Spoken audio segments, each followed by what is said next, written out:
Por gentileza, aqueles que podem abrir as nossas Bíblias, no capítulo 4, no livro de Neemias, versículos 17 ao 20.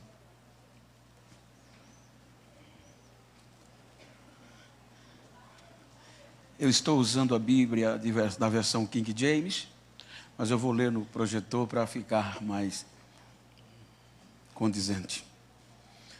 Os que edificavam o muro, os que traziam as cargas e os que carregavam, cada um com uma das mãos fazia a obra e na outra tinha as armas.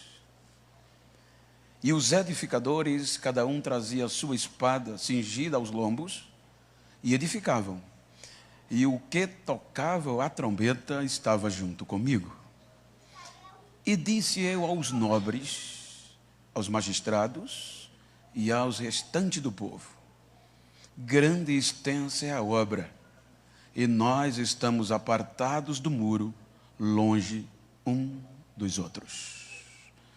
No lugar aonde ouvirdes o som da trombeta, ali vos ajuntarei conosco. O nosso Deus pelejará por nós. Amém? Queiram estar sentados, por favor.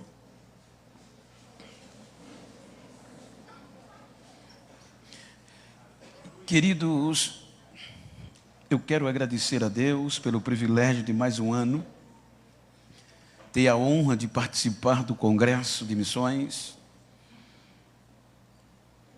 E sendo assim, agradeço ao pastor Vicente pela honra, a credibilidade, o convite, a amizade, o respeito mútuo, recíproco, e a sua muito digna esposa, pastora Mara, toda a diretoria da igreja e a esta igreja. Que Deus abençoe.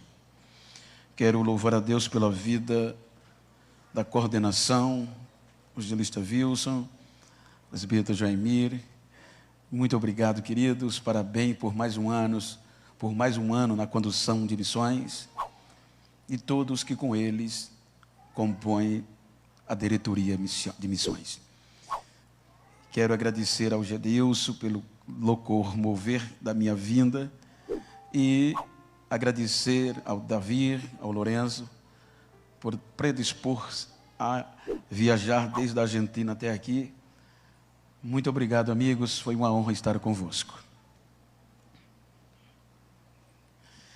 Queridos, eu quero tomar por base este texto para falar-lhes acerca do projeto, tendo em vista que a proposta é projeto de Deus, tarefa da igreja. Os irmãos vão te convir que é um congresso missionário.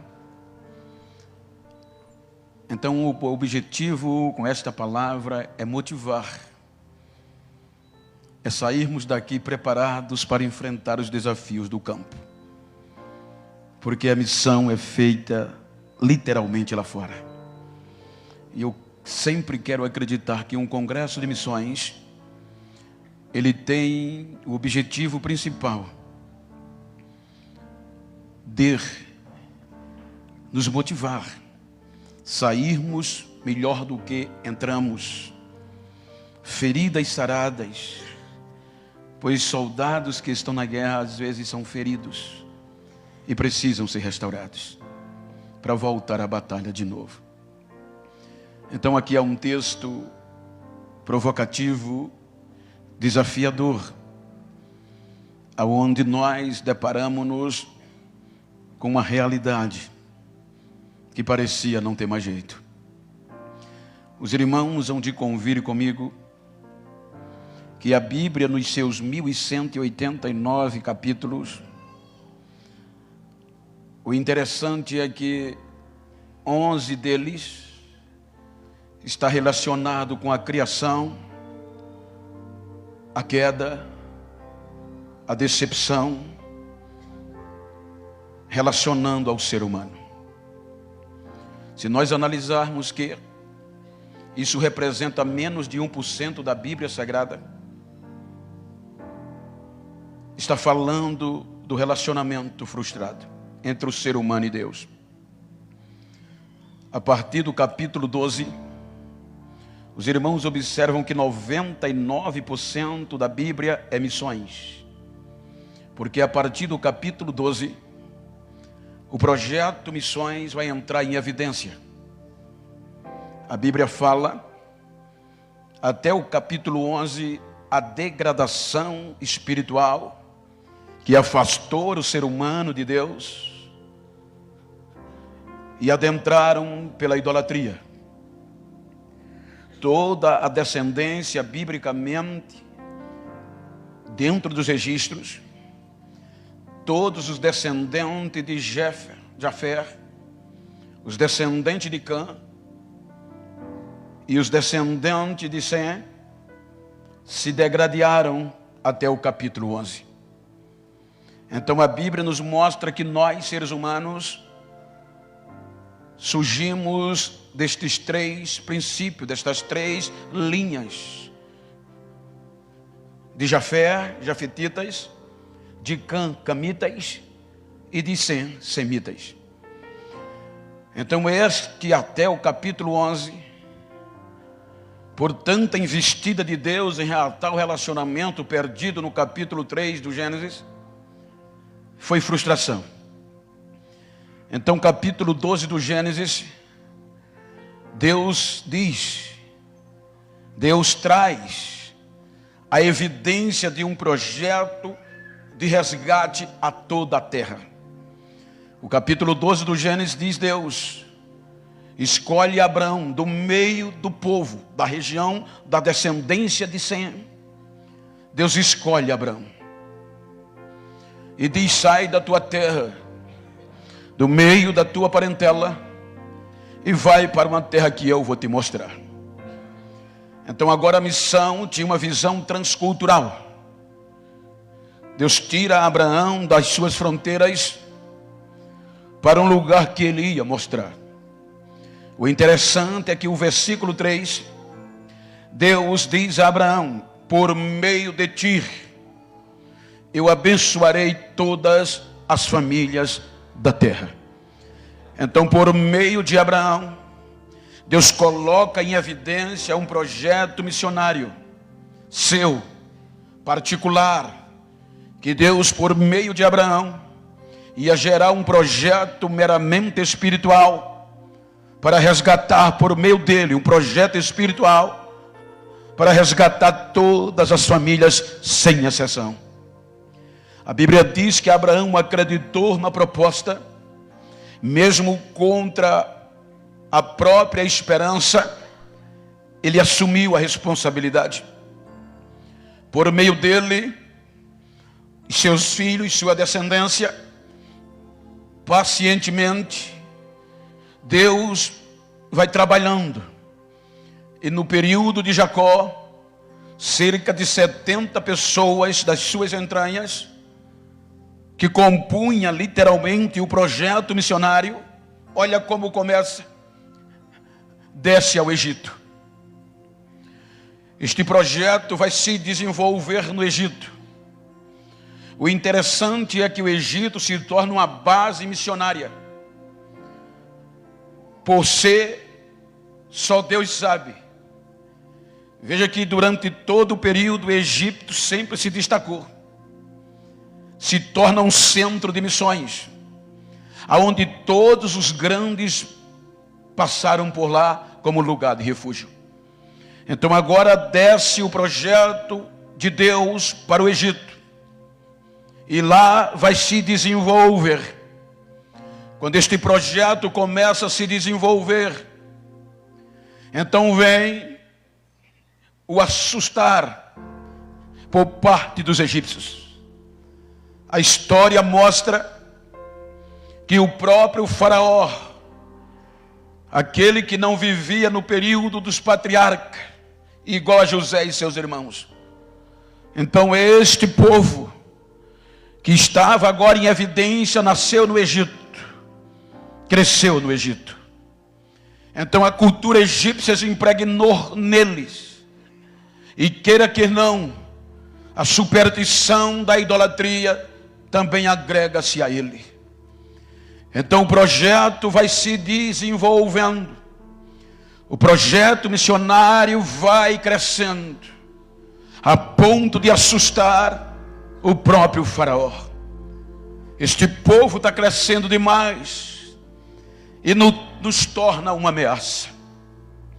Então ele vai tentar coibir o crescimento daquele povo. Não sabia ele que o projeto era de Deus.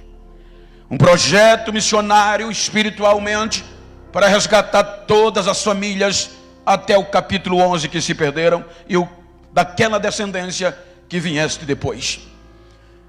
Então a Bíblia mostra que Deus intervém nas entrelinhas, no silêncio, e usa as próprias egípcias, conhecidas como parteiras, para continuar com o projeto.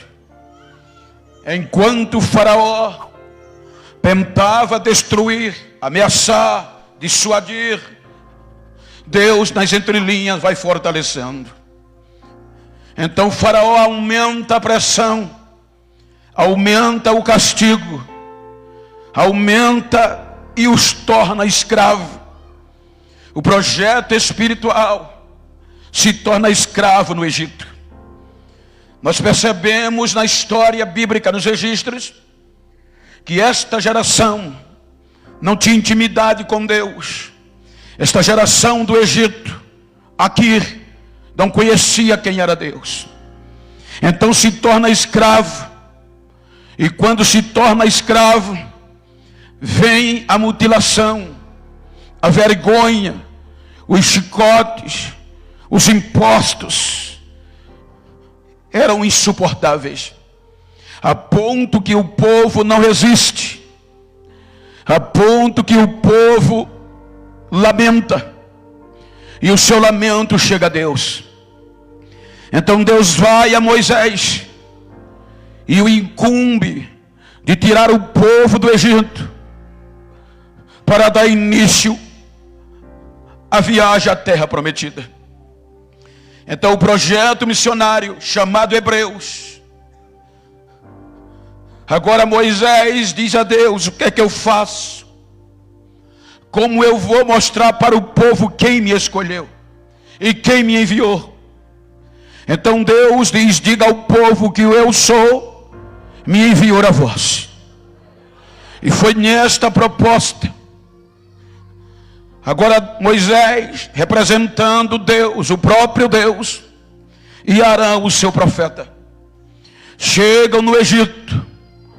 E agora vou incutir no coração do projeto missionário que era hora de deixar a escravidão, que era hora de eclodir, que era hora de conquistar. Veja que Moisés vai protagonizar como Deus a apresentação de Deus para o povo. E agora Deus vai se apresentar ao povo com as 10 pragas no Egito. E ele dá a liberdade, tendo em vista que os próprios hebreus eram envolvidos com o politeísmo do Egito, adorando a vários deuses. Agora Deus vai mostrar quem era Deus. Então por estas pragas, Deus vai se apresentando. E em cada praga, veja que há um combate. Moisés operava. Os representantes de Faraó também faziam os mesmos milagres. Mas no fim, o milagre de Deus prevalecia. E os dos egípcios eram envergonhados. Então o povo vai conhecendo quem era Deus. Até a última praga, com a morte do primogênito de todos os egípcios, dizendo que Deus nocauteou os egípcios com a 10ª praga. Então agora o povo já sabia quem era o Deus de Abraão, o Deus de Isaac e o Deus de Jacó, os vossos pais no antepassado. Então Deus tira-os do Egito com mão forte, abre o mar, e agora leva o projeto à escravidão. Com 70 almas entraram no Egito, e a história mostra que milhares de pessoas deixaram o Egito. Então o projeto cresceu, porque é de Deus. O projeto cresceu, porque foi arquitetado por Deus e não pelo homem. Agora eles veem o mar se abrir, e quando o mar se abre, só havia um cântico em cada povo, em cada língua, em cada pulmão.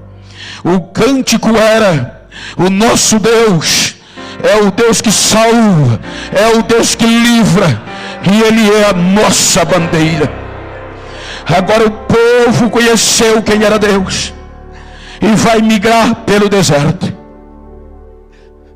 3 meses depois, a Bíblia diz que Deus para na planície do Monte Sinai e acampa todo o povo ali, e chama Moisés para subir o monte e propõe o começo de um relacionamento íntimo com o povo. Então, por meio de Moisés, há uma aliança. Deus faz uma aliança com o povo, e depois que o povo faz uma aliança, Deus vai conduzir e guerreando as suas guerras por todo o deserto.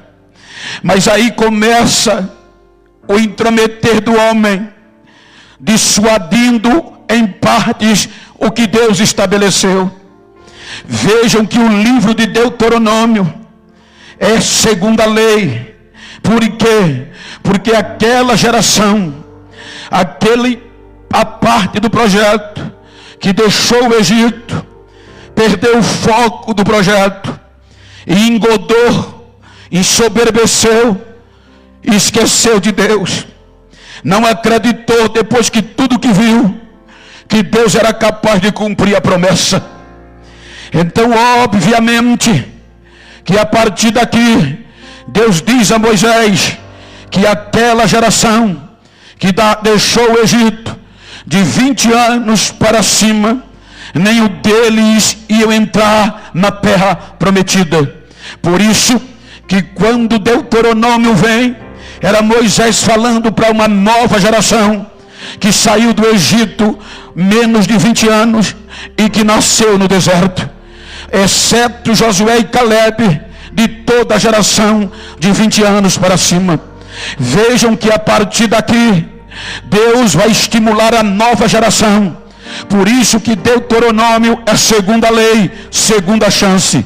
Deus, por meio de Moisés, repete tudo o que disse a primeira geração, o que eles deviam fazer. Não fazer como os seus pais, que perderam o foco missionário, perderam o foco do objetivo. Então agora a nova geração vai entrar no projeto. A nova geração vai, liderada por Josué, vai adentrar na terra prometida. Veja o crescimento do projeto, veja a contundência do respeito do projeto. A Bíblia mostra que o primeiro desafio foi o Jordão. Assim como a primeira viu o Mar Vermelho se abrir, a segunda viu o Jordão se abrir. Quando eles vão conquistar Jericó, a Bíblia nos diz, a Bíblia está escrito que agora, antes dele chegar, a notícia chega primeiro em Jericó. A notícia de quem era o Deus do projeto. Vejam que uma prostituta, uma mulher descartada, uma mulher que vivia no mais baixo nível da sociedade, foi impactada pela notícia deste Deus. Quando os espias dialogam com ela, ela expressa o seu coração aberto, pede-lhes misericórdia para que Ele salve ela e a sua família, porque todos em Jericó sabiam quem era o Deus de Israel, sabia quem era o Deus do projeto. Porque ela diz: todo mundo aqui em Jericó, do maior ao menor, do rei aos súditos, sabe como o Deus de vocês abriu o Mar Vermelho para vocês passar a pé enxuto. Todo mundo aqui sabe como o Deus de vocês guerreou as vossas guerras. Todos aqui estão cientes de como o Deus de vocês destruiu os reis de Zamorreu, a Sion e a Og, as duas maiores potências. Então todo mundo em Jericó está sabendo que o Deus de vocês é Deus em cima no céu e também é Deus embaixo na terra. Olha aonde já ia. Saíram como escravos, vão entrar na terra como guerreiros. Saíram como escravos e vão entrar na terra prometida livres. Vencem Jericó, adentram na terra prometida. E quando adentram na terra prometida, a Bíblia, de forma extraordinária, diz que Josué distribui as terras para as tribos conforme Moisés lhe orientou. Agora o projeto missionário, o projeto que Deus levantou para resgatar os perdidos, Israel, particular, projeto seu, agora está na base certa, agora está na terra que mana leite e mel, agora está no lugar de crescer, de desenvolver e atrair todas as nações a Ele. Mas a Bíblia diz, Juízes 2, que morrendo Josué, morrendo também os anciões, vem uma nova geração, e aquela nova geração que surge no projeto descarta Deus. A Bíblia diz no versículo 10 do capítulo 2 de Juízes que esta nova geração não conhecia Deus e não sabia os seus milagres. Se nós estamos falando de Hebreus, primeira coisa, era impossível eles não lembrar, eles não saber, porque os judeus tinham o costume de passar para o filho, ainda na tenra idade, quem era o seu Deus e o que ele fazia e o que ele era capaz de fazer. O segundo ponto é que havia um memorial, e este memorial foi estabelecido por Deus por meio das pedras do Jordão. Então eles não tinham desculpa de não saber. O que aconteceu foi que esta nova geração do capítulo 2 de Juízes não levou a sério a proposta missionária, não levou a sério o projeto, e cada um quis entender como quis e quis viver como quis. Eles não levaram em conta a história de homens e mulheres que deram a própria vida para que o projeto estivesse ali. Eles não levaram em conta que o próprio Moisés abdicou e abriu mão de seu futuro faraó por causa deste projeto. Eles não levaram em conta que Josué ralou, esperou para fazer parte do projeto. Eles não levaram em conta a história. Este é um perigo da nova geração que nós vivemos. Entre aspas, este é um perigo de muitos das nossas gerações que Deus estão sendo levantados tem levantado para atrair multidões. Agora o foco é dinheiro, agora o foco é fama, e muitos já não tem mais na lembrança história missionária do passado. Para a gente chegar a este ponto hoje, cabeças rolaram, sangue foram derramados, e pessoas que vieram antes não desistiram. Para a gente estar neste ponto hoje, muita gente passou fome, muita gente foi decapitada.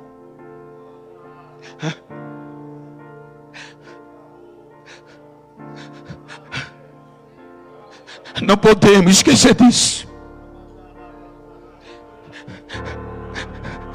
Eles não tinham a facilidade que a gente tem. Eles não falavam bonito como a gente fala. A maioria não tinha anel nem diploma. A maioria não tinha o teclado de uma tecla e resolver tudo. Era no joelho, era no jejum e na oração. Mas os nossos cultos, sem celebridades, era diferente. O hino da harpa fazia diferença. Muitas vezes o hino 115, o hino 15, quando a igreja começava a cantar, como cego eu andei, as almas pulavam a janela, era atraída pelo poder de Deus e aceitava Jesus sem convite do pregador. Olha para quem está ao teu lado e diga: não podemos esquecer da história.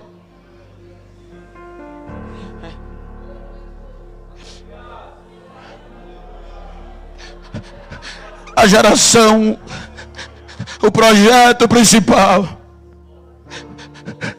o projeto titular, se esqueceu. O livro dos Juízes termina de forma caótica.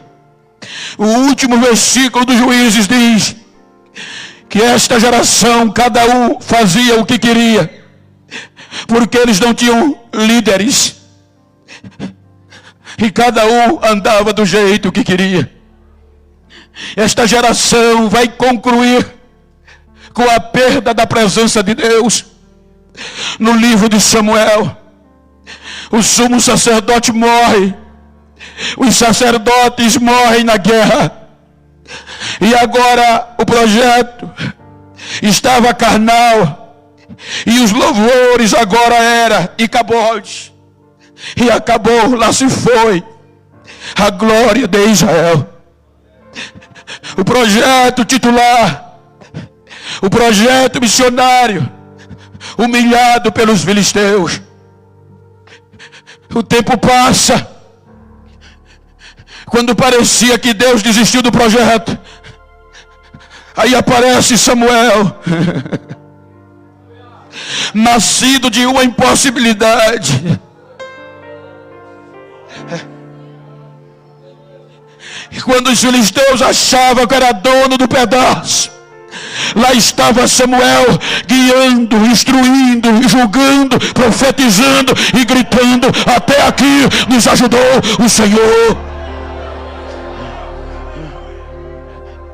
Vem a geração de Davi e a glória volta para Jerusalém. A glória está de novo em Jerusalém. E Deus vai trabalhar de novo no projeto. Agora o projeto vai se desenvolver e atrair a atenção das nações. Davi, Wilson, não constrói o templo, mas Salomão vai construir. A Bíblia diz que por meio de Salomão a paz reina. E Israel agora como cidade, como templo, uma base missionária invejável. A história extra-bíblica com base bíblica diz que Deus, por meio de Salomão, começou a trazer as nações a reconhecê-lo.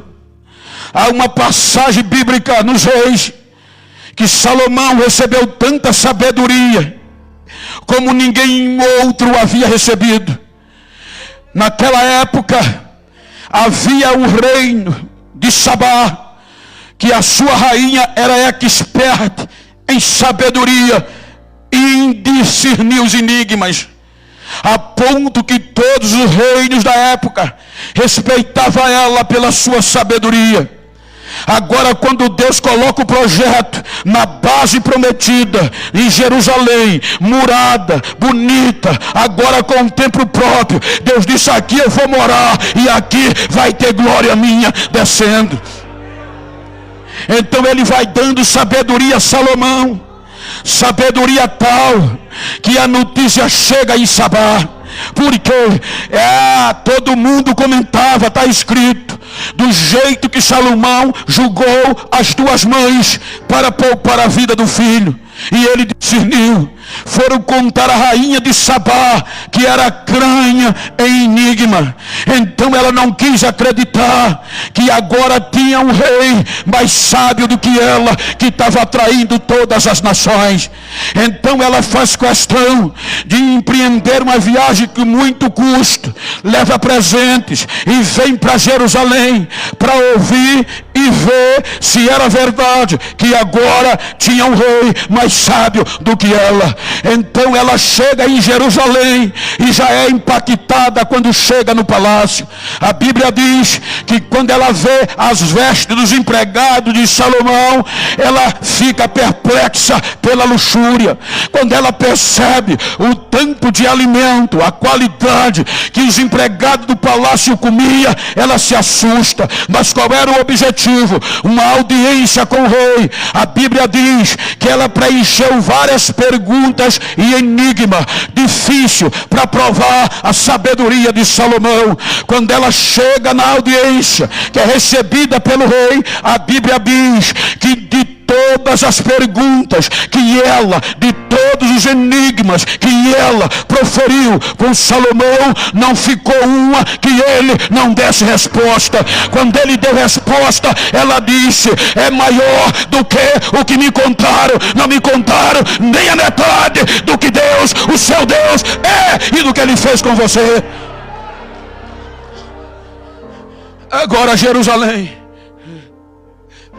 atraía as nações. Agora Jerusalém estava no lugar certo, mas perdeu o foco. Jerusalém perdeu o foco e se envolveu com o ouro, se envolveu com a luxúria, se envolveu com o pecado.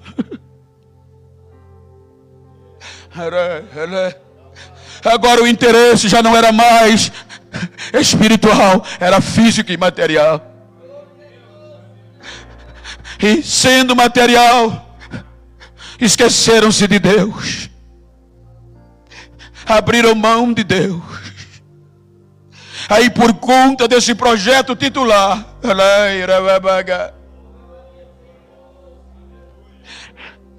aí Deus vai enviar trabalhadores, os profetas, literalmente, para Israel, foram levantados para proteger o projeto. Isaías adverte-os, mas eles não deram ouvidos. E Deus diz: Isaías, esse povo está apodrecido, está feito um corpo cheio de pus, e o pior, de feridas, e não quer ser sarado. Eles não deram ouvidos. O interesse agora era terrestre, já não era mais missionário. O projeto era de Deus, mas a tarefa de atrair as nações e as famílias era Israel. Eles perderam o foco espiritual.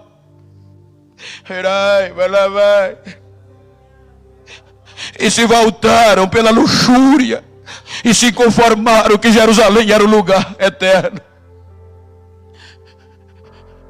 Deus envia Jeremias quando nenhum profeta tinha mais coragem de profetizar, porque eram esculachados e mortos. Já como os profetas não queriam, aí Deus vai usar filho de sacerdote para profetizar. Se você puder, olha para quem está ao outro lado, diga: no dia, pregue comigo, diga para ele: no dia que você pensar que não tem substituto, que não tem reserva, você está enganado. Se você parar de falar, Deus tem outro no teu lugar, porque o projeto é dele.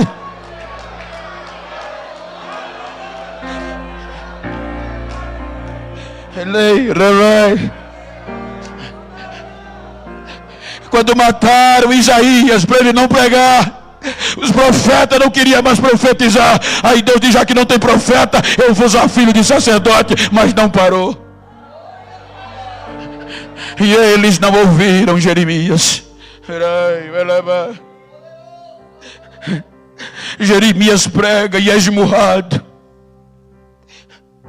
Agora Deus vem, como o projeto é dele, ele vai consertar o projeto.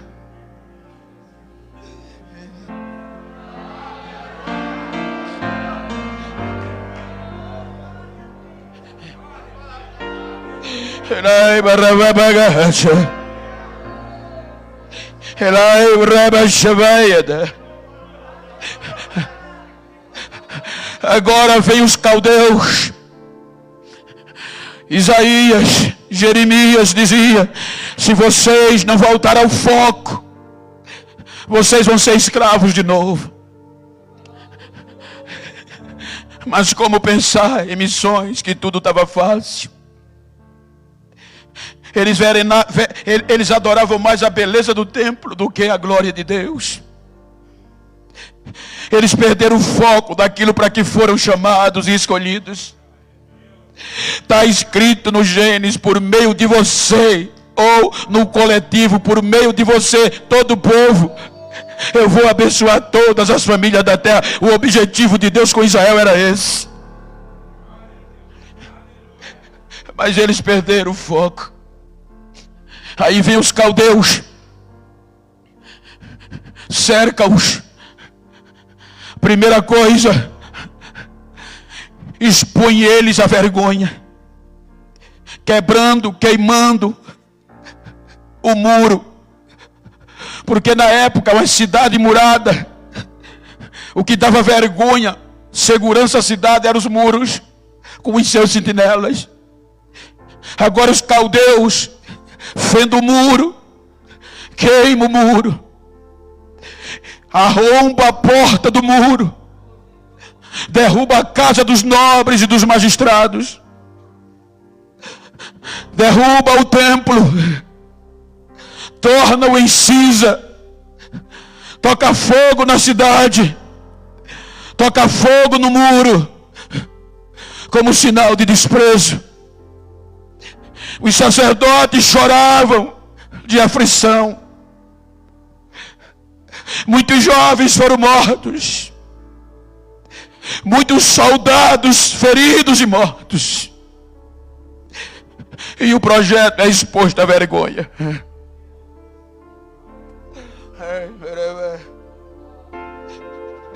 Projeto como igreja não pode se envolver nas coisas da terra. A vergonha vem quando se esquece do objetivo para que foi chamado e entra pelo sentido terrestre. A vergonha vem.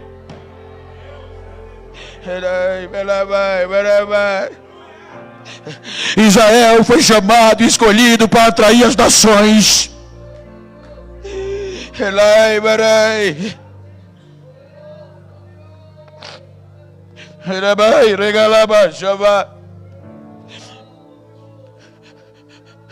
Os caldeus destroem tudo.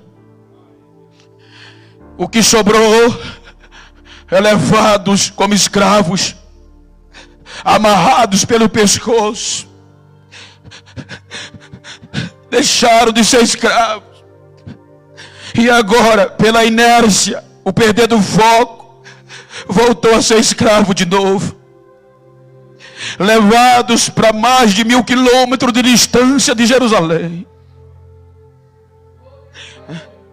Entre as altas montanhas, eram eles levados chorando e amarrados como escravos. A base missionária, Jerusalém, é destruída. Agora é exposta à vergonha. O mato cresce. Só tinha mato, raposa, chacais e miseráveis. As nações zombavam, zoavam dizendo: acabou. Não vai ter mais missões. Não tem razão humana para recomeçarem, porque tudo foi destruído.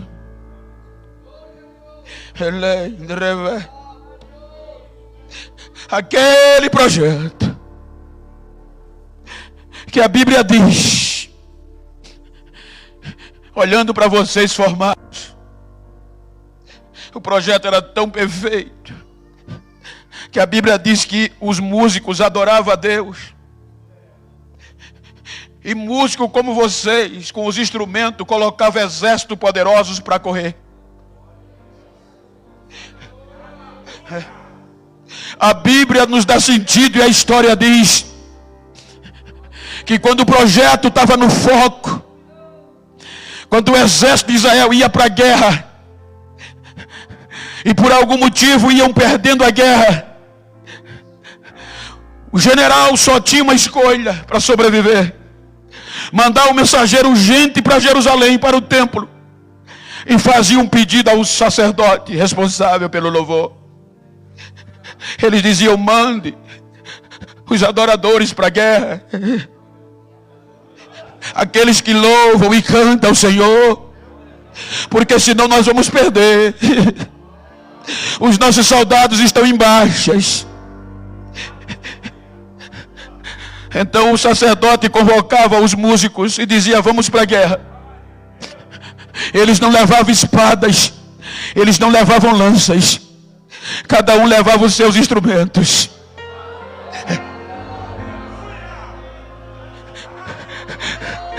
Quando eles chegavam no campo de guerra, o general colocava eles na primeira fila e os inimigos na frente olhando.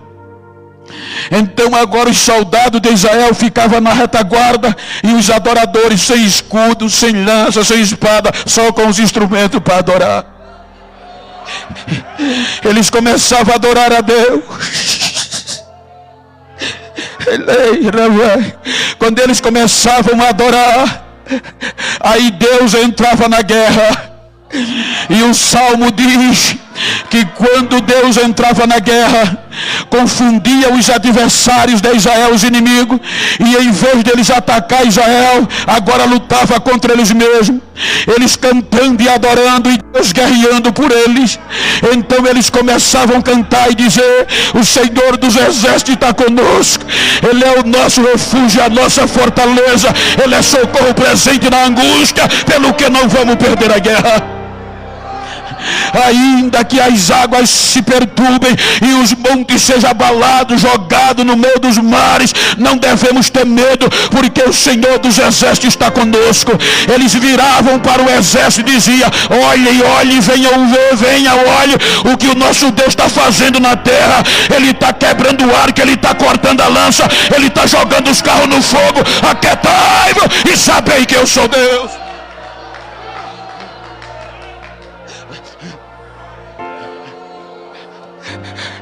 Mas se esqueceram de tudo isso. E agora os adoradores também são levados pela inércia e a frieza como escravos. E como eles só adoravam em Jerusalém, quando chegaram da Babilônia, não encontraram lugar e nem motivo para adorar. A Bíblia diz que eles pegaram os instrumentos, com o coração ferido, disseram: temos que esquecer o instrumento, porque nós não podemos adorar a Deus fora de Jerusalém. E pendurar os instrumentos nos salgueiros, nas árvores que lá havia.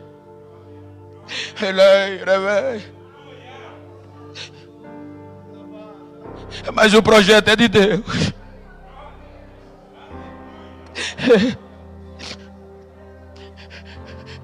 Aí Deus pega Ezequiel e manda no meio do povo.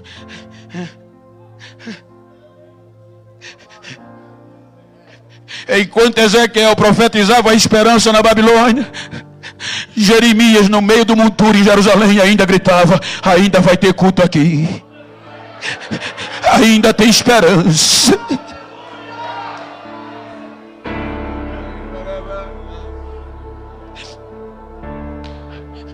São jogados no esquecimento. O tempo vai passando, se aproximando de 70 anos, sem louvor, sem culto,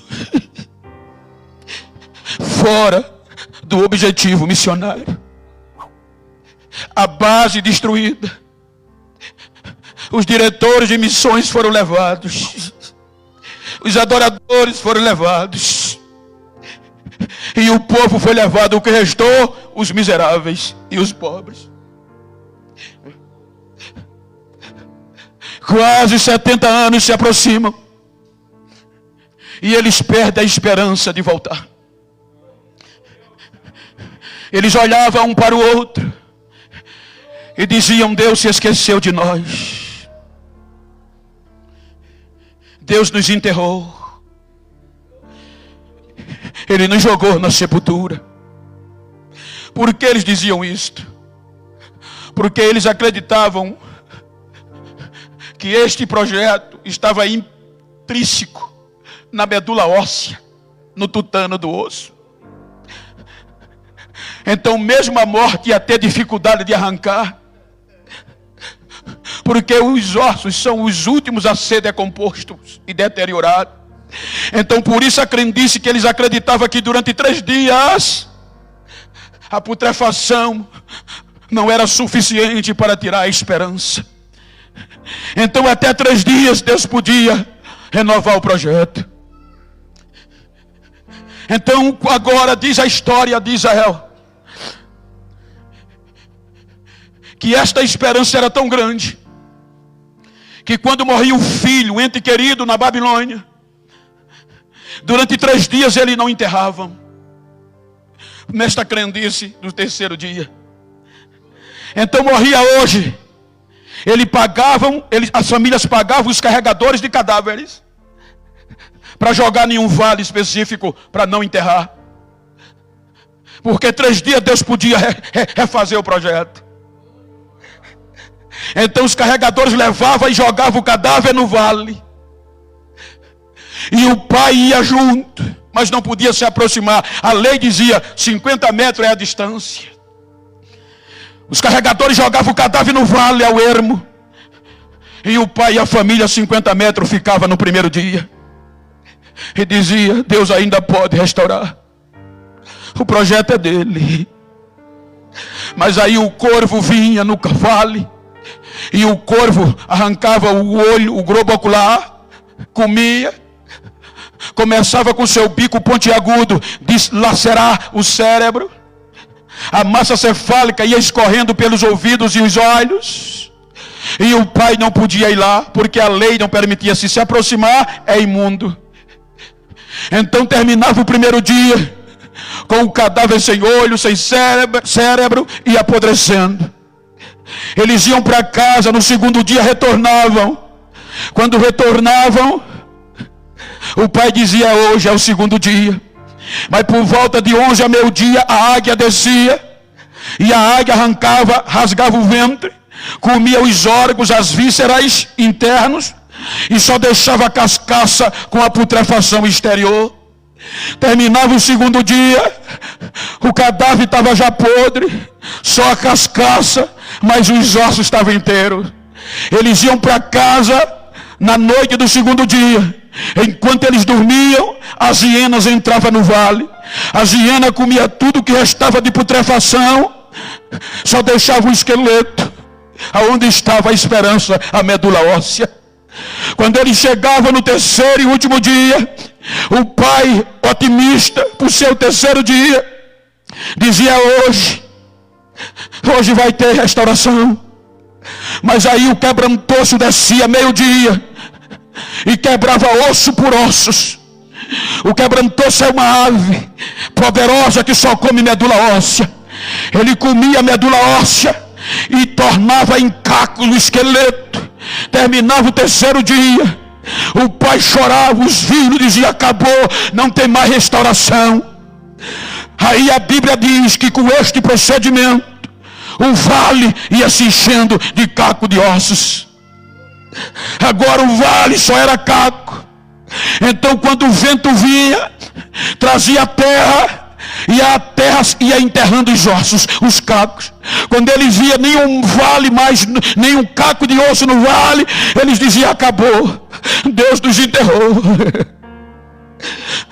Deus se esqueceu de nós. Perderam a esperança. Ei.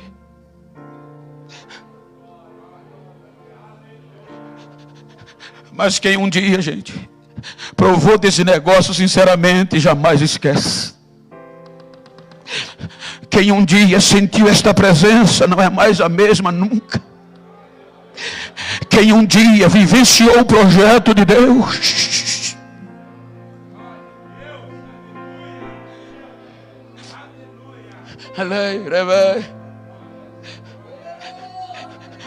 o Salmo 137 diz: cerca de 70 anos chegaram, sem culto, sem adoração, sem louvor, a base destruída, Jerusalém. E eles na Babilônia, e lá não podiam adorar. O Salmo 137 diz que um dia, na Babilônia, eles acordaram e aquele dia foi diferente. As lágrimas começaram a cair e eles começaram a chorar. E qual era o motivo? Saudade de Sião, saudade de tocar de novo, saudade de dar glória de novo, saudade de ver a glória de Deus descer no arraial.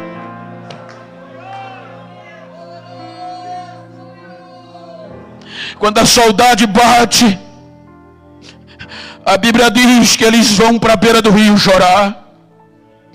E choravam e choravam.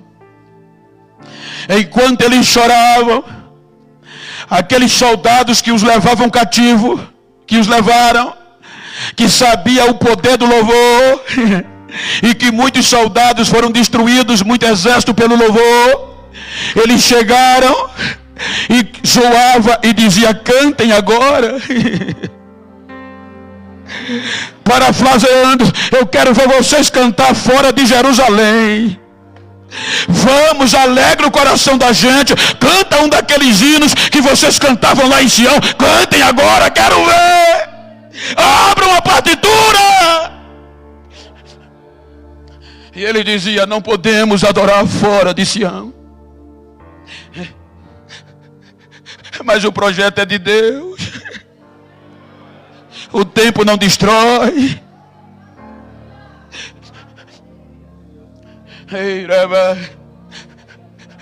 Aí um daqueles músicos não aguentou a pressão. O coração de um adorador fez o negócio ferver. O Salmo 137 nos dá a ideia, Joemir, que ele disse: não, Jerusalém, eu não posso me esquecer de você. Esqueça a minha mão direita da minha esquerda, e a minha língua se apegue no céu da boca.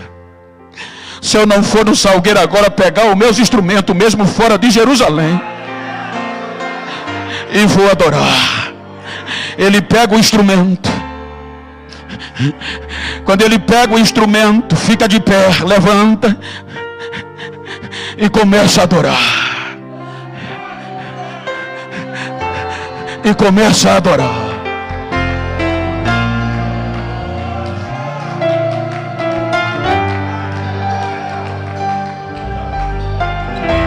E começa a adorar.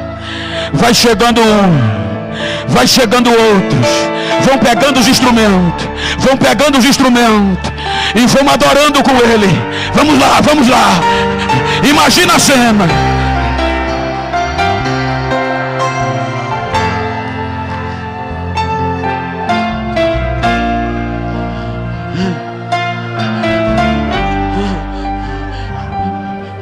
E no meio do louvor, eles adoram e começam a dizer: chora Israel, Babilônia não é teu lugar, clama ao teu Deus, Ele te ouvirá, do inimigo te libertará. A igreja, todos.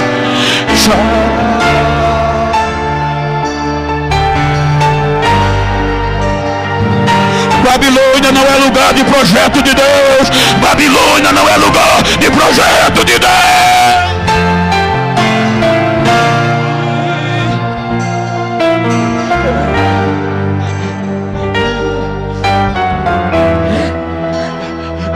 ele vai adorando. Veja aqui a continuidade, ele é desafiador. Ele entra no Salmo 138 dizendo: Senhor, mesmo fora de Jerusalém, eu adoro, e só a ti eu vou cantar louvor de todo o meu coração. Na presença dos deuses inimigos, a ti eu vou adorar, eu vou adorar, eu vou adorar.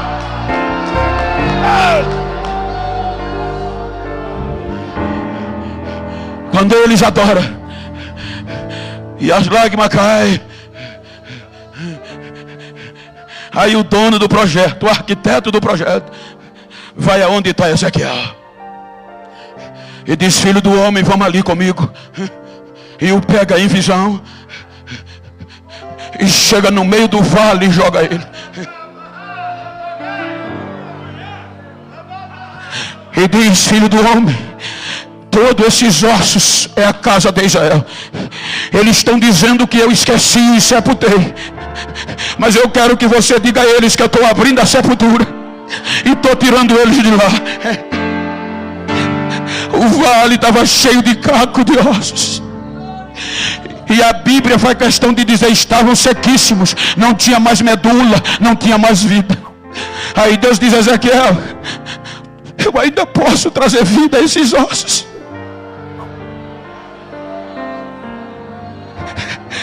Eu vou parafrasear: Senhor, só tu sabe, o projeto é teu. Então profetiza, filho do homem, e diz a esses cacos de ossos que eu vou trazer carne, eu vou trazer tendões, eu vou trazer nervo, eu vou cobrir de pele e vou encher do meu espírito e vou fazer eles voltar a fazer missões.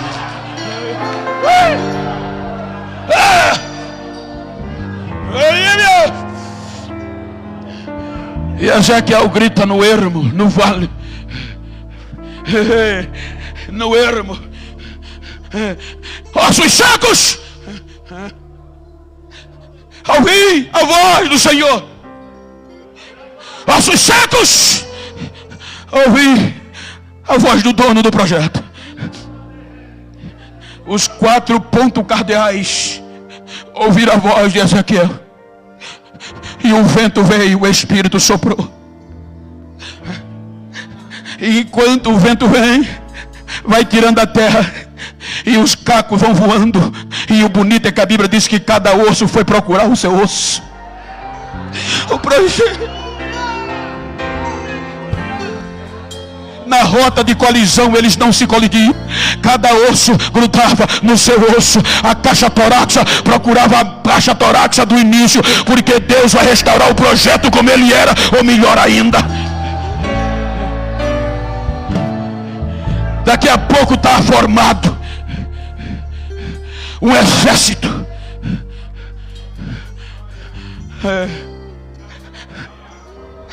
E o rei Ciro grita. Pela lógica humana, o rei Ciro, mesmo tocado por Deus, olha o que é que Deus faz. Vai trabalhar no coração de um pagão. E ele grita: quem dos judeus querem voltar para recomeçar, adorar o seu Deus em Jerusalém?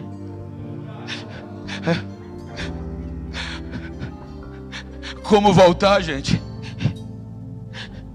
Que a base estava destruída, só tinha vergonha, cinzas e monturo e pecado.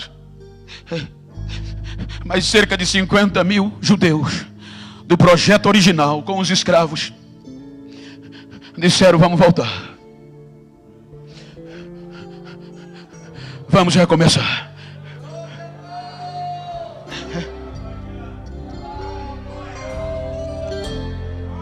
Pegaram os instrumentos, colocaram nos ombros, pegaram a bagagem e entraram de montanha adentro. Então a notícia se espalha entre as nações. Sabem quem está voltando para a base missionária? Os judeus. As nações diziam que não acreditavam mais, começaram a se assustar e subir as montanhas. Quando olhava para o caminho lá embaixo, estavam eles passando de volta. Eles sem ter o que dizer, só diziam: grandes coisas fez o Deus deles por eles. E eles compõem um hino dizendo do Salmo 126: quando o Senhor restaurou a nossa sorte e nos trouxe de volta do cativeiro, nem parecia verdade, parecia um sonho.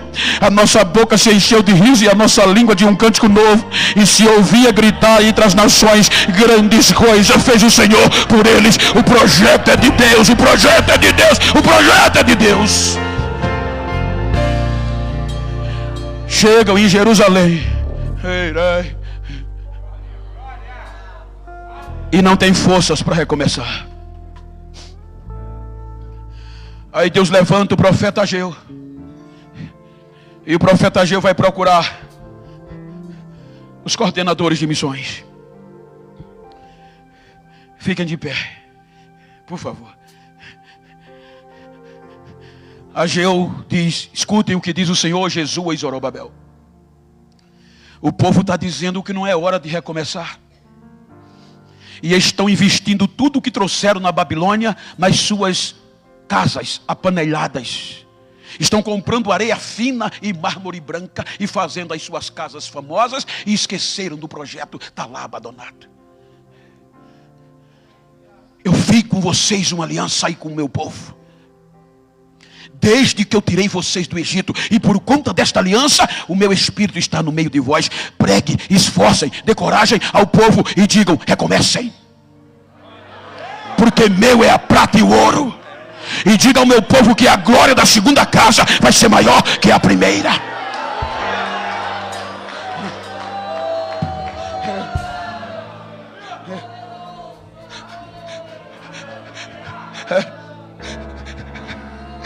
Mas para recomeçar, tinha que tapar os muros, porque Sambalate, capítulo 4 de Neemias,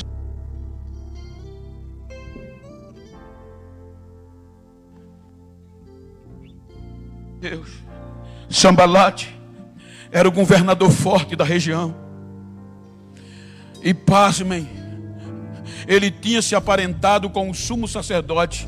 A filha do sumo sacerdote casou com um filho de Sambalate. Isso para Deus não era permitido. Para você ver como estava a situação lá dentro.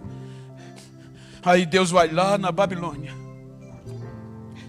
e incendeia o coração de um jovem chamado Neemias.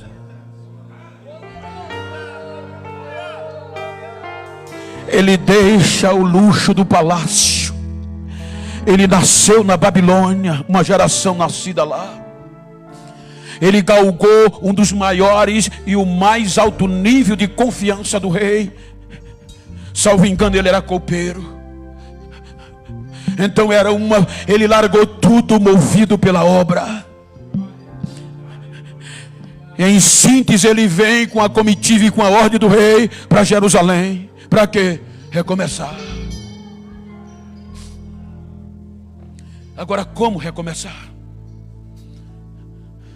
Quando ele chega em Jerusalém, a Bíblia diz que ele vai fazer uma vistoria de toda a cidade. E não encontrou nada aprazível para recomeçar. Não tinha pedras novas, não tinha cimento novo, se houvesse, só monturo, lixo e pedras queimadas. A razão dizia: não tem como recomeçar. Porque a geologia diz que o muro de Jerusalém era de pedra calcária. E os geólogos dizem que a pedra calcária, quando leva fogo, não presta mais, perde a consistência. E os muros foram queimados. Como não tinha nada novo, ele diz: vamos recomeçar com o que temos.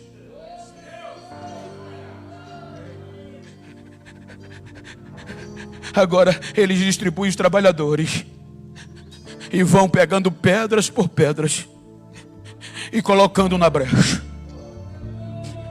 pedra por pedra, e eram grandes, e colocando na brecha.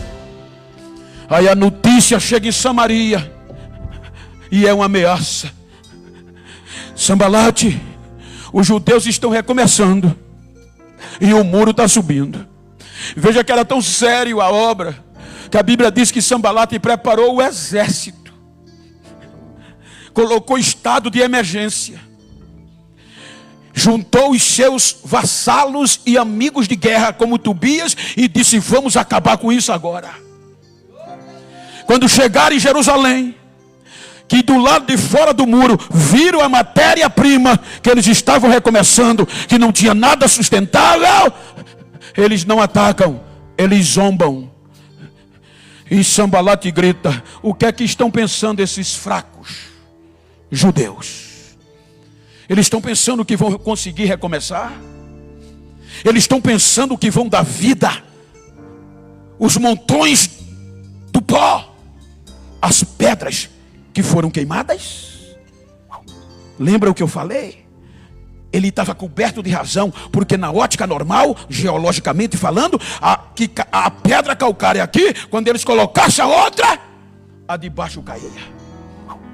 A zombaria foi tão grande que Tobias disse: não se preocupa não, Sambalate, deixa. Se eles conseguirem uma raposa ver encostar no muro, o muro cai. É mole. A ameaça foi tão grande que ele disse: Senhor, olha o que é que eles estão dizendo, é uma vergonha para nós, mas nós não podemos parar, Senhor. Nós não podemos parar por conta da ameaça, Senhor. Eu agora vou distribuir os trabalhadores com armas e colher de pedreiros e vou colocá-los sobre o muro. Eu vou fazer uma ilustração só para você ter uma ideia. Fica de pé, Joemir, por favor. Com todo respeito, pastor Wilson, fica aqui do meu lado direito, só para você ter uma ideia do que estava acontecendo. A gente aqui está cerca de 3 metros de distância um do outro, mas lá estava mais longe. Agora imagina, em cada parte do muro havia alguém reconstruindo com aquilo que parecia ser improvável. A ameaça vem. Aí Tobias diz: eu falei para todos os nobres, eu falei para os magistrados e juízes e para todo o povo.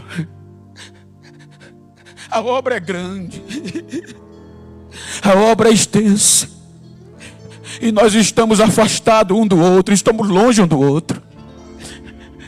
A trombeta, por favor, a trombeta aí, rapidinho. Vem cá, vem cá. Ele disse: porém, o rapaz que tinha a trombeta estava perto de mim. E eu gritei para o magistrado, para os nobres: não tem ninguém maior do que o outro nesta obra, gente. Veja que está os magistrados, está os nobres, tem rei, filho de rei, tem juiz, tem diretor, tem todo mundo, e o povo ele trata tudo do jeito só. Eu gritei para tudinho: quando vocês ouvirem a trombeta tocar,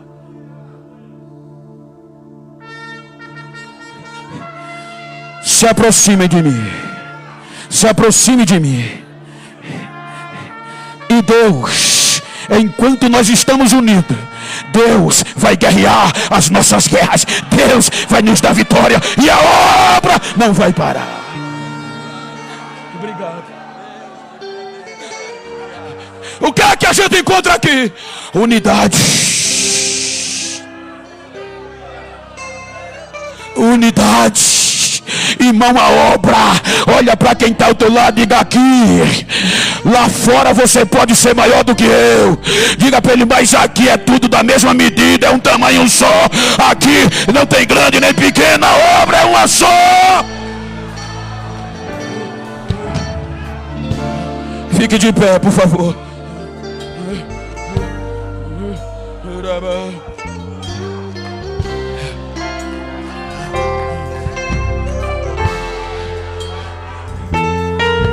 Unidade, união. Unidade, união. Nós estamos longe um do outro, mas se nós nos unirmos, Deus guerreará por nós.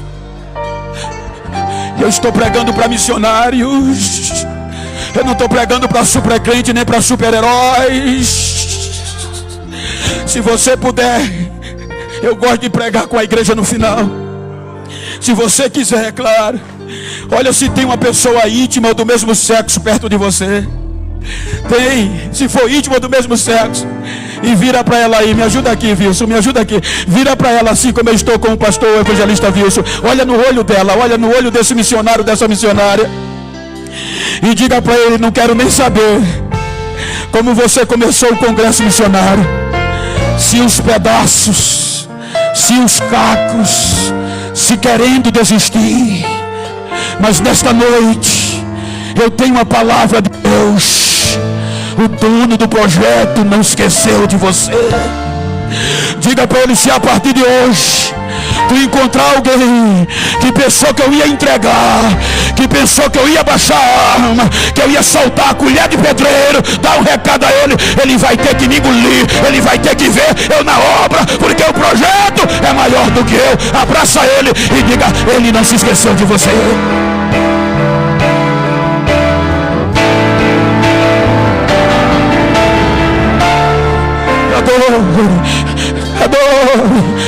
Adore projeto.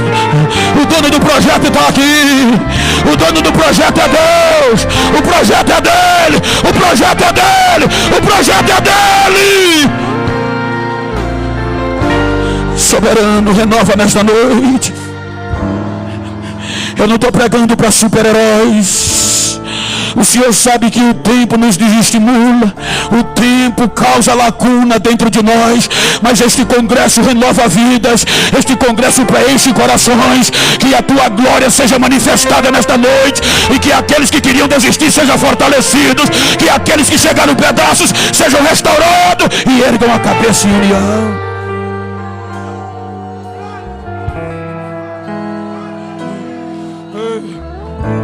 Eu quero saber se tem alguém afastado da igreja.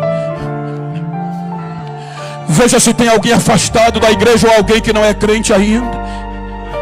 Eu sei que o congresso é uma preparação para a gente ir para o campo, mas porventura tem algum missionário aqui que desistiu da caminhada. Se você está aqui, venha, venha agora, recomece, é noite de recomeçar, venha.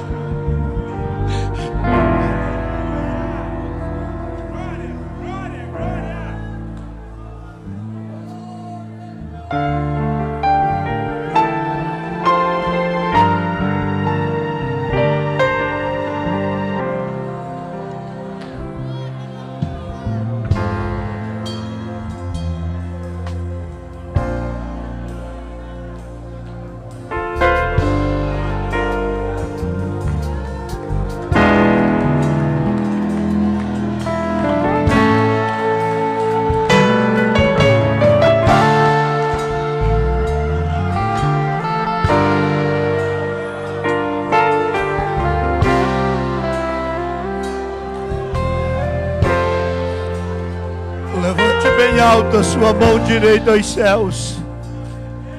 O melhor, glória a Deus, que você já pôde dar hoje aqui, você vai fazer isso agora. Deixa eu ouvir esse som da galeria. O melhor, glória a Deus, que você já pôde dar hoje. Deixa eu ouvir esse som à minha direita. Deixa eu ouvir esse som à minha esquerda. Deixa eu ouvir esse som à minha frente. Existem dois corais que não pode faltar num congresso como esse, tem que cantar o culto todo. Um coral canta glória a Deus, outro coral canta aleluia. Deixa eu ouvir o coral do glória a Deus, deixa eu ouvir. Deixa eu ouvir o coral do aleluia, deixa eu ouvir.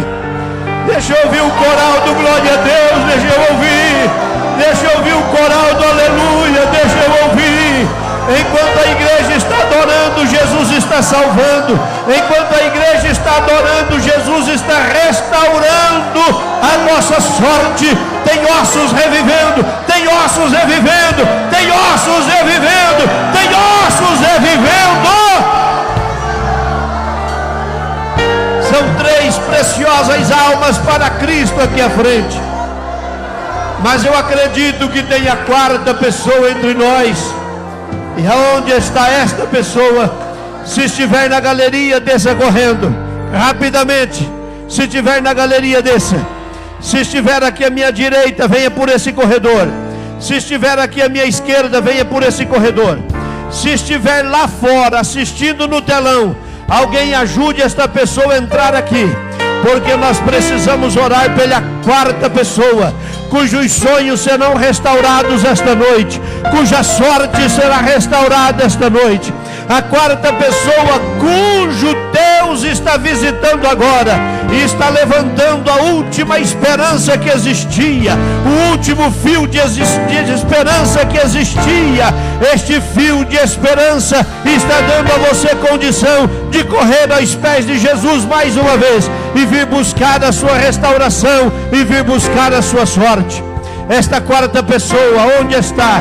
Eu preciso orar por você esta noite. Eu preciso orar por esta pessoa esta noite.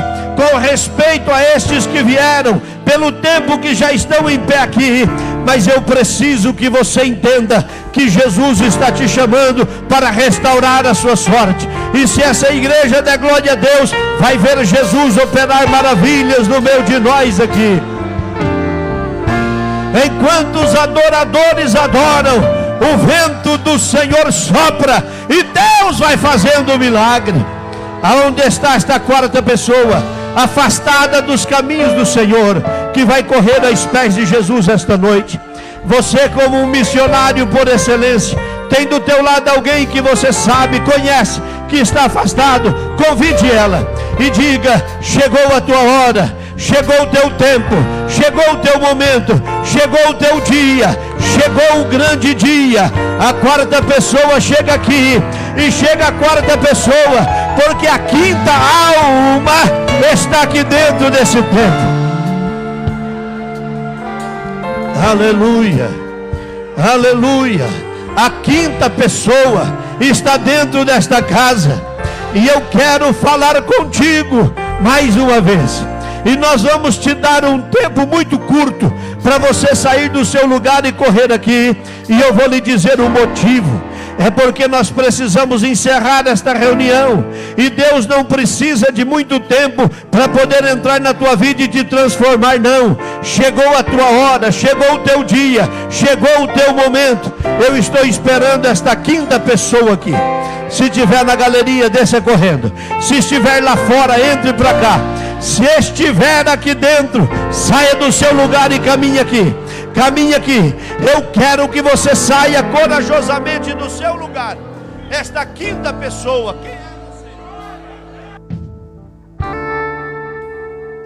você? Esta quinta pessoa, quem é você? O Espírito de Deus fala aos meus ouvidos que há uma quinta pessoa aqui dentro. Eu quero ouvir a igreja que adora, porque se a igreja adorar, Jesus vai quebrar barreiras, Jesus vai quebrar barreiras, e a quinta pessoa vai correr aqui para frente, porque Jesus está chamando a quinta alma preciosa para Cristo esta noite. Aleluia! Pode adorar, pode glorificar, porque a quinta pessoa desce da galeria e desce em lágrimas. O Senhor está chamando, o Senhor está restaurando a sua sorte. Alcance a mão da pessoa que está do seu lado e levante ela para os céus. Missões é unidade. Missões é unidade. Missões é unidade. Missões é unidade. É a glória de Deus que está na sua vida. Vai encher a vida desse crente que está do seu lado. Você vai ver o que vai acontecer a partir de agora. Esse crente que está do seu lado, cheio do Espírito Santo, a glória de Deus que está na vida dele vai encher a sua. Chegou a hora de restauração. Os ossos se juntam, a carne chega, os nervos chegam, a pele chega, mas agora é o Espírito que sopra, é o Espírito que sopra, é o Espírito que sopra, é o Espírito que sopra. Seja cheio do Espírito de Deus. Grande Deus e eterno Pai, nós queremos te glorificar por estas almas, por estas vidas preciosas que entenderam o teu chamado, que ouviram a tua voz, que compreenderam a tua palavra e nesta noite vieram em busca de um recomeço, de uma nova oportunidade, de uma nova chance. Eu te peço, Pai, coloque pessoas ao lado delas para ajudá-las, coloque no coração delas o sentimento de nunca mais desistirem, mas fortaleça elas em Ti, fortaleça elas em Ti, faça delas pessoas poderosas em obras e que possam produzir muitos frutos de arrependimento, em nome de Jesus e para a Tua glória. Amém. Permaneça em pé. Vocês vão receber o primeiro abraço de quem está próximo de vocês. Ramaha Ramanaha Rabagai Andresse que mantura mandarabachai Andresse que mantura bagai. Deixa eu lhe dizer o que está acontecendo aqui. Parece que a gente pisa em brasas aqui onde a gente está. Parece que a gente pisa em brasas. Aleluia, aleluia, aleluia.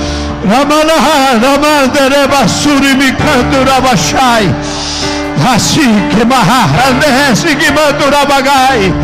Chegou o vento de Deus que vai soprar para renovar as tuas forças, renovar a tua vida, renovar a tua esperança. Está segurando a mão desse crente ainda? Levante ela para os céus. Isto.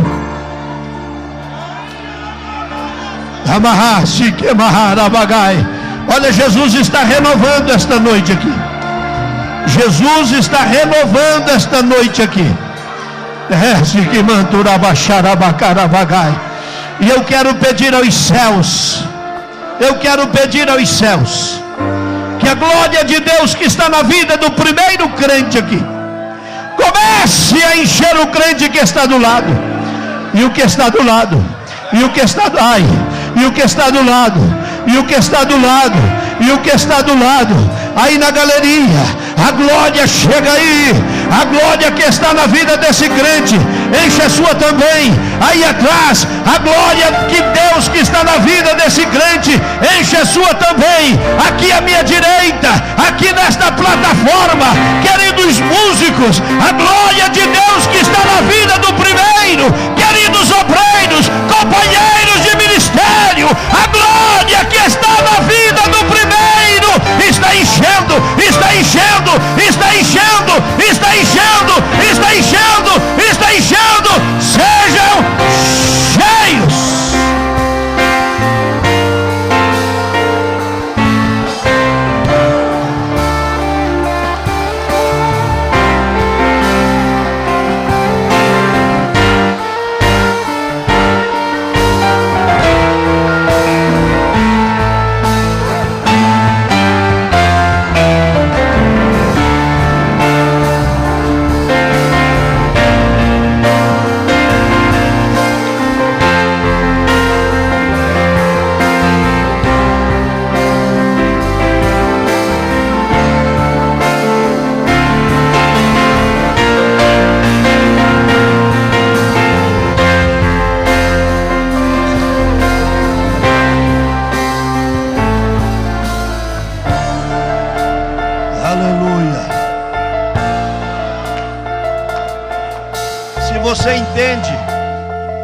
Se você entende que pode fazer isso, se você entende que pode fazer isso, como voz profética de Deus, tem um crente ao teu lado, que está ansioso por ouvir uma voz profética e quer receber um abraço de um crente cheio.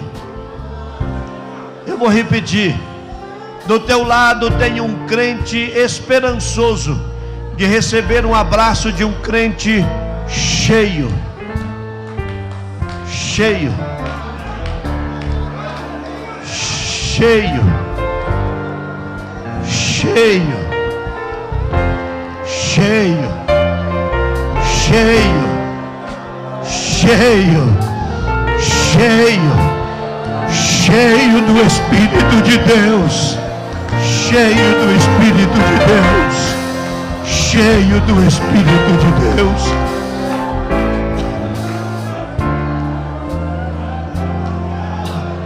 Amanhã, 19 horas, estaremos aqui. Ao sair aqui no pátio, tem uma cantina missionária. Você fazendo o seu lanche vai abençoar o departamento de missões. Ao encerrar esse culto, nós estamos dizendo que o grande amor do Deus Pai, a graça de Jesus, seu Filho, nosso eterno Salvador, a comunhão e as consolações do doce Espírito Santo, do querido Espírito Santo,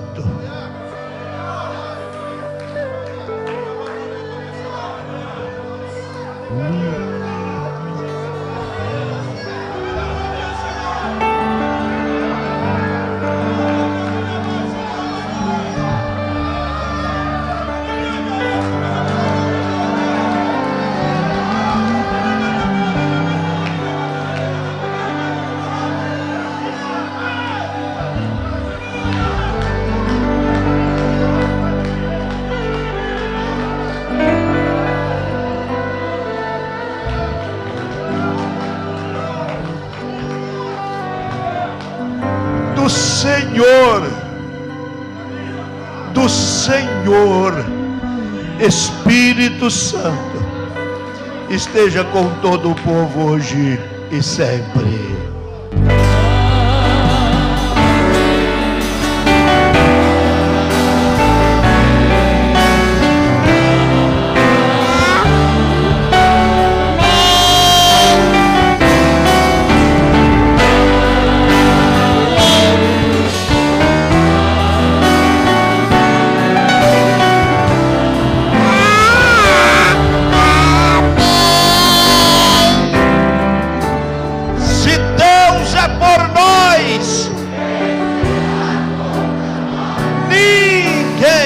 Deus os abençoe, vão em paz.